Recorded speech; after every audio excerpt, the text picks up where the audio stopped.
sur notre territoire, il y a pas mal de richesses, de chouettes lieux à voir, de belles choses avec beaucoup de histoires à raconter. J'ai choisi plus particulièrement Printemps-Royan parce que c'est un lieu qui est très atypique.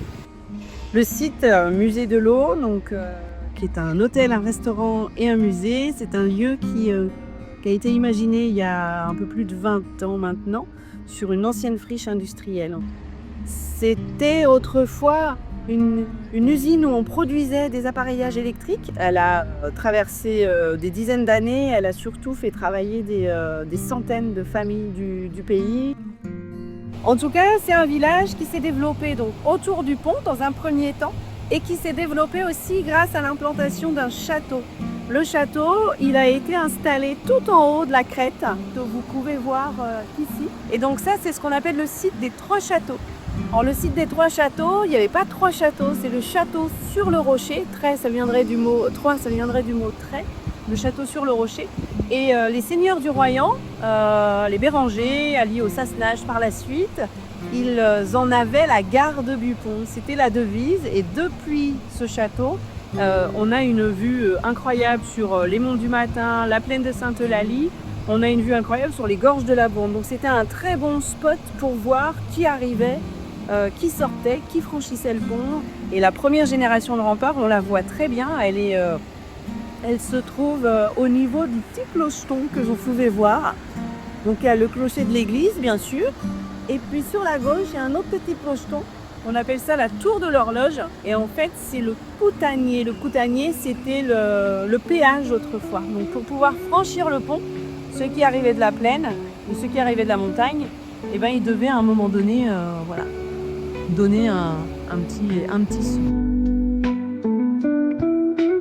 De ce dont vit le village aujourd'hui, évidemment c'est le tourisme. Là on est en plein dedans. Alors on a un afflux de visiteurs entre le mois de juin et de septembre, puisqu'on a la chance d'avoir ici la Bourne qui passe. Et la Bourne, c'est le moteur de vie, c'est la plus grosse rivière du Vercors, c'est elle qui récupère en fait 80% des eaux du Vercors. Elle passe ici et c'est à partir de Pont qu'elle commence à s'assagir, puisque jusqu'à Pont, elle dévale la pente. Et donc c'est un lieu où on vient pour se baigner essentiellement. Le bâtiment qui se trouve derrière moi, c'est le centre d'art contemporain et la médiathèque, qu'on appelle communément ici la Halle. Dans les années 80, on a eu des élus qui ont décidé de restaurer en fait des salles troglodytes. Et ces élus ont eu la bonne idée de les investir, ces salles, pour en faire une médiathèque et puis un centre d'art contemporain.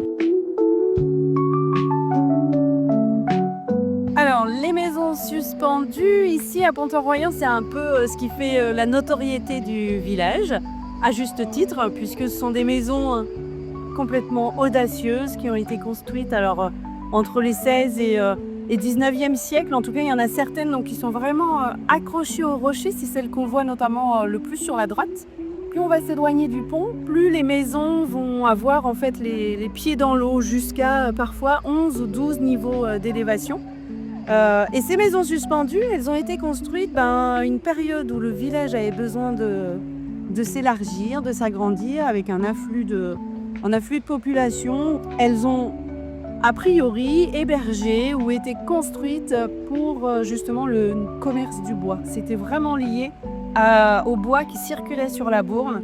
À partir du 16e jusqu'au 18e, en fait, le bois il va être récupéré dans le Vercors pour diverses raisons, mais notamment pour la marine française, pour la marine royale même, puisque le bois il était ensuite emmené jusqu'au chantier naval de Beaucaire.